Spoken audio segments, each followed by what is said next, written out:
Welcome, today in front of me Motorola Moto G50, and I'll show you how to check battery health on this device.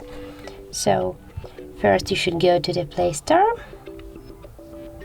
and here in the search pool type the Ampere. Now we have to get this application, so tap to install and wait a few seconds while application installing on your phone.